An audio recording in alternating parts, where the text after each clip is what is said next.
ಎಲ್ಲರಿಗೂ ನಮಸ್ಕಾರ. ಪುಷ್ಪಾಸ್ ಕಿಚನ್ಗೆ ಸ್ವಾಗತ.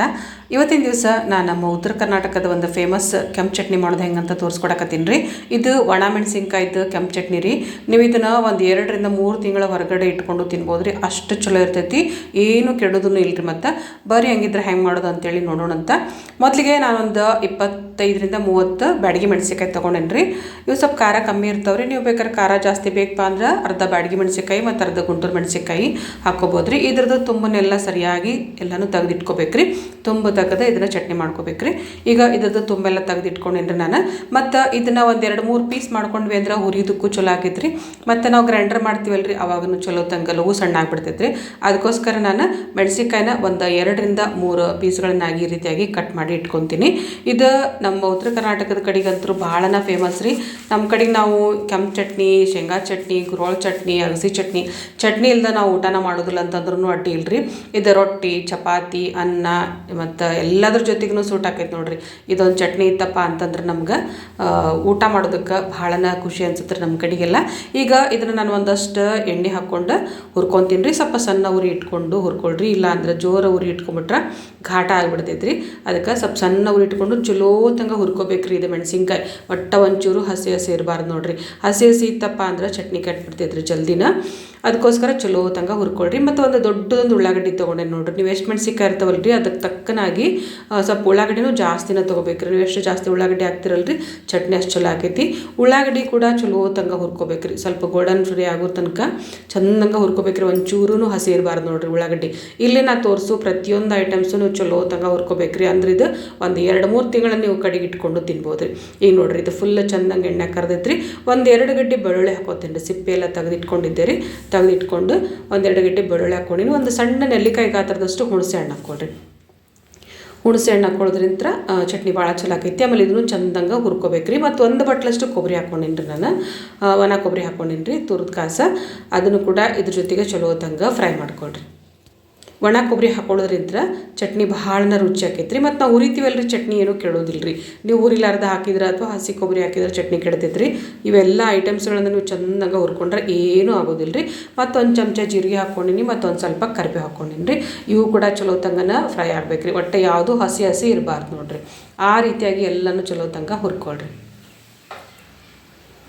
ಈಗ ನೋಡ್ರಿ ನಾ ಎಲ್ಲನೂ ಹುರ್ಕೊಂಡಿನಿ. ಹುರಿದು ಇದನ್ನೆಲ್ಲ ಒಂದು ಕಡೆಗೆ ಎತ್ತಿಟ್ಕೊಂಬಿಡ್ರಿ. ನಾನು ಕೊತ್ತಂಬರಿ ಹಾಕೊಳೋದಕ್ಕೆ ಮರ್ತ್ಬಿಟ್ಟಿದ್ದೆ ರೀ. ಲಾಸ್ಟಿಗೆ ಮತ್ತು ನಾ ಕೊತ್ತಂಬರಿ ಸಪ್ರೇಟಾಗಿ ಹುರಿದು ಹಾಕ್ಕೊಂಡೆ ನೋಡ್ರಿ. ಇದಿಷ್ಟು ಒಂದು ಕಡೆಗೆ ಇಟ್ಕೊಂಡೆ ರೀ. ಇಟ್ಕೊಂಡು ಕೊತ್ತಂಬರಿ ಒಂದು ಹಾಕ್ಕೊಳೋದು ಮರ್ತಿದ್ದೆ ನಾನು. ಅದಕ್ಕೋಸ್ಕರ ಕೊತ್ತಂಬರಿನ ಸಪ್ರೇಟಾಗಿ ಹುರಿದು ನಾನು ಇದ್ರ ಜೊತೆಗೆ ಸೇರಿಸ್ಕೊಂಡೇನಿ ರೀ.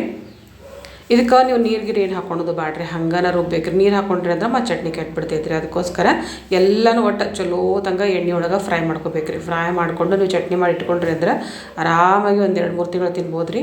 ಮತ್ತು ಈಗ ಬೇಸಿಗೆ ಕಾಲಲ್ರಿ, ಸ್ವಲ್ಪ ಊಟನ ಹೋಗೋದಿಲ್ಲಲ್ರಿ, ಊಟ ಮಾಡೋದಕ್ಕೆ ಬ್ಯಾಡ ಅನ್ಸುತ್ತೆ. ಈ ಥರ ಏನಾರು ಒಂದು ಚಟ್ನಿ ಮಾಡಿ ಇಟ್ಕೊಂಡ್ರಿ ಅಂದ್ರೆ ಊಟ ಮಾಡೋದಕ್ಕೂ ಚಲೋ ಅನ್ಸುತ್ತೆ. ಈಗ ರುಚಿಗೆ ತಕ್ಕಷ್ಟು ಉಪ್ಪು ಹಾಕ್ಕೊಂಡೇನಿ ರೀ. ಮತ್ತು ಹುಣಸೆ ಹಣ್ಣು ಹಾಕ್ಕೊಂಡಿದ್ದೆಲ್ಲ ರೀ, ಅದಕ್ಕೆ ತಕ್ಕನಾಗಿ ಬೆಲ್ಲ ಕೂಡ ಹಾಕ್ಕೊಂಡೆ ನಾನು. ಹಾಕ್ಕೊಂಡು ಈಗ ಇದು ಎಲ್ಲ ಆರಿದ ನಂತರ ನಾವು ಇದನ್ನು ಮಿಕ್ಸಿ ಒಳಗೆ ಹಾಕೊಂಡು ನಂತರ ಈಗ ನಾವು ಒಣ ಮೆಣಸಿನ್ಕಾಯಿ ಚಟ್ನಿ ಮಾಡೋಕೆ ಕೆಲವೊಬ್ರು ಒಣ ಮೆಣಸಿನ್ಕಾಯಿ ಸಪ್ರೇಟಾಗಿ ಹಾಕ್ಕೊಂತಾರೆ. ನಾ ಇಲ್ಲಿ ಸಣ್ಣ ಪೀಸಾಗಿ ಕಟ್ ಮಾಡ್ಕೊಂಡಿನಲ್ರಿ, ಅದಕ್ಕೆ ಎಲ್ಲನೂ ಸೇರಿಸಿ ಹಾಕೊಂಡ್ಬಿಟ್ಟಿನಿ ರೀ. ನೀವು ದೊಡ್ಡ ಪೀಸ್ ಇತ್ತಂದ್ರೆ ಮೊದ್ಲಕ್ಕೆ ಒಣ ಮೆಣಸಿನ್ಕಾಯಿ ಒಂದು ರೌಂಡ್ ಮಿಕ್ಸಿ ಮಾಡ್ಕೊಂಡು ಬರ್ಬೇಕ್ರಿ. ಈಗ ನಾ ಎಲ್ಲ ಸೇರಿಸಿ ಮಿಕ್ಸಿ ಮಾಡ್ಕೊಂಡಿನಿ. ಮಿಕ್ಸಿನ ಎರಡಕ್ಕ ಬಲ್ಕ ಮಾಡ್ಕೋಬೇಕ್ರಿ. ಅಂದ್ರೆ ಒಮ್ಮಕ್ಳಿಗೆ ಗರ್ರಂತೆ ಪೂರ್ತಿ ತಿರುಗಿಸ್ಕೋಬೇಡ್ರಿ.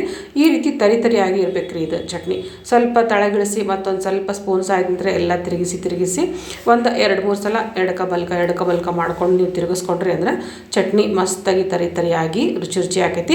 ಸ್ವಲ್ಪ ಬೇಕಿದ್ರೆ ಟೇಸ್ಟ್ ನೋಡಿರಿ, ನಿಮ್ಗೆ ಉಪ್ಪು ಮತ್ತು ಬೆಲ್ಲ ಏನಾದರೂ ಹಾಕಬೇಕು ಅಂತ ಅನ್ಸಿದ್ರೆ ಇದೇ ಟೈಮ್ ಒಳಗೆ ನೀವು ಹಾಕ್ಬೋದು. ಯಾಕಂದ್ರೆ ಉಪ್ಪು ಕಡಿಮೆ ಆದರೆ ಚಟ್ನಿ ಚಲೋನೂ ಆಗೋದಿಲ್ಲ ರೀ, ಮತ್ತು ಭಾಳ ದಿವಸನೂ ಬಾಳಕಿನೂ ಬರೋದಿಲ್ಲ ರೀ.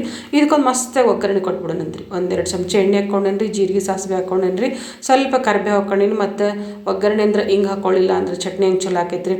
ಹಿಂಗನ್ನು ಸೇರಿಸ್ಕೊಂಡು ಎಲ್ಲನೂ ಚಂದಂಗೆ ಫ್ರೈ ಮಾಡ್ಕೊಳ್ರಿ ಎಣ್ಣೆ ಒಳಗೆ.